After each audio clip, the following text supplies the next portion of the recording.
Dieu n'est pas dédain. Est-ce que ton affaire là, c'est clair? Mais comme je suis un enfant obéissant, je suis allé à la réunion des hommes. Et je ne voulais pas partir parce que je voulais aller travailler pour avoir l'argent. Je n'étais pas en train de faire la volonté de Dieu. Je n'étais pas en train d'envoyer le règne de Dieu dans ma vie. Je n'étais pas en train d'amener Dieu à mener le pain de ce jour. Mais je voulais satisfaire moi un besoin personnel. Et puis je m'en vais, honnêtement, je vais repentir, je vais repentir encore. Je n'étais pas dans la joie, mais je vais à la réunion des hommes. Et quand j'arrive, l'un des anciens dit, ah, Témélé, tu as bien fait de venir. Parce qu'on a besoin de toi, comme tu as de très bonnes idées, on a besoin de toi dans tel domaine. Voilà, et voilà, et voilà, et voilà, et voilà. Je me suis assis, j'ai commencé à rire. Et puis je lui ai dit, honnêtement, je ne voulais pas venir. Mais Dieu m'a dit de venir. Il dit, ton Dieu te parle. Parce que si tu ne venais pas, la réunion n'allait pas avoir lieu. Parce qu'on avait besoin franchement de ta présence. Frère, le pain quotidien est ce que Dieu veut pour lui et pour toi. Quand je suis arrivé à cette réunion, je t'avoue que par ma présence, il y a eu beaucoup de solutions qui ont été données, qui ont été trouvées. J'ai dit à quelqu'un ici, lorsque par ces temps d'enseignement, tu vas les mettre en pratique, en exécution, tu verras véritablement que Élie était de la même nature que toi. Et que s'il a été exaucé, c'est parce que Élie, en premier, il a sanctifié Dieu. En deuxième, il a permis que Dieu règne dans sa vie. En troisième, il s'appuyait sur Dieu. Qu'elle a dit à ma parole, qui ne pleut plus, ne disait pas par rapport à lui, mais disait par rapport aux gens qui étaient de la voix de Dieu. Et je te dis ici présent, Dieu ne fait rien dans ta vie au hasard. Il ne faudrait pas permettre au hasard de régner dans ta vie, mais permettre que Dieu règne dans ta vie. C'est ce que tu verras que le Dieu qui bénit, le Dieu qui ouvre les portes, tu ouvras toutes tes portes, acclame-le si tu es d'accord à la parole.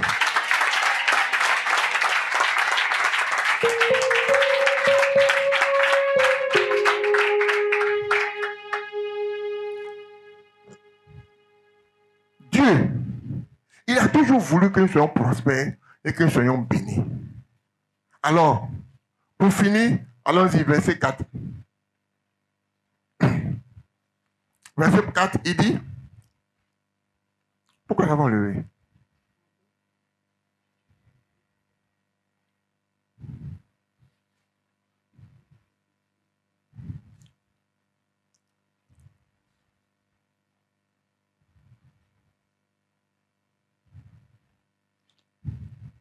Pardonne-nous nos péchés, car nous aussi, nous pardonnons à quiconque nous offense.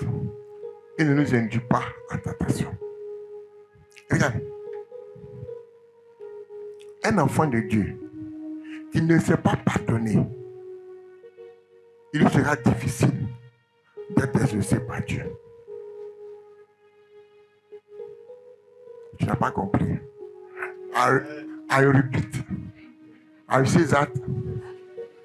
Tout enfant de Dieu qui ne sait pas pardonner, il lui sera difficile d'être agréable aux yeux de Dieu.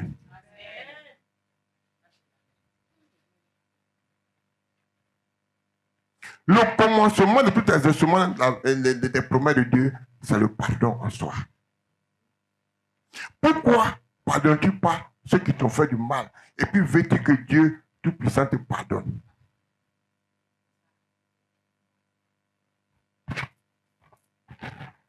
Ça fait peut-être 13 ans, peut-être 40 ans, peut-être 20 ans que tu es sur la même chose.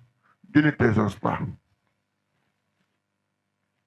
Quand tu vois la chronologie que je t'ai dit, soit Dieu ne règne pas en toi, soit tu ne sanctifies pas Dieu, soit tu ne pardonnes pas, soit tu ne demandes pas à Dieu chaque jour le pain quotidien. Mais comment veux-tu pouvoir être exaucé? Comment veux-tu pouvoir plaire à Dieu? Quand tu ouvres la bouche, Dieu ferme les yeux, il ferme ses oreilles. Parce que c'est vilain. Le péché rend l'homme vilain. Le péché déforme. Il faut pardonner. Moi, j'ai béni Dieu parce que je n'ai pas ce problème que certains ont. Non, il m'a fait du mal. Il m'a menti. Il m'a fait du tort. Il m'a volé. Il m'a trompé. Je ne lui parle plus. Moi-même, j'étais un trompeur. J'étais un menteur. J'étais un mauvais garçon. Dieu ne m'a jamais fait du mal. Au contraire, il a besoin que je le connaisse. C'est que si toi, aujourd'hui, on a été en parole et qu'on a dit, on a fini. Pour moi, quand on a dit, c'est fini, c'est fini. Non, c'est fini. Parce que je sais que Dieu m'a dit, il ne faudrait pas que je garde en moi une colère. Il ne faudrait pas qu'en moi, le diable se reconnaisse. Il ne faudrait pas qu'en moi, le diable règne. Non. La colère amène le diable à régner dans ta vie. La méchanceté amène le diable à régner dans ta vie. L'hypocrisie amène le diable à régner dans ta vie. Touche ta voisine, ton voisin. Qui règne en toi? Pose la question. Qui règne en toi? Oui. Parce que si c'est Dieu qui règne en toi, il n'y a pas de raison que le Seigneur ne te bénisse pas. Alléluia. Amen. Alléluia. Amen. Alors aujourd'hui, voilà comme je disais, l'introduction de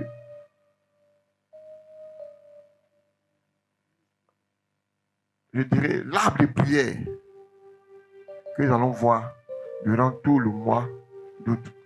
Nous allons comprendre, étape par étape, pourquoi Dieu doit régner. Pourquoi Dieu doit sanctifier.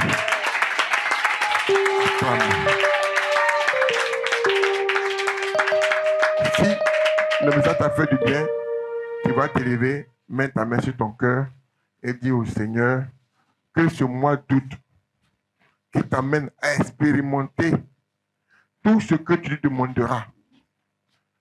Mets ta main droite et dis, parle. Tu dis, Seigneur, je veux expérimenter en ce mois d'août, par ma prière que je livrerai vers toi, tout ce dont j'ai besoin qui tarde, que ce mois, que tu me l'accordes, car je vais prier selon ta parole. Au nom du Seigneur Jésus-Christ, prie le Seigneur.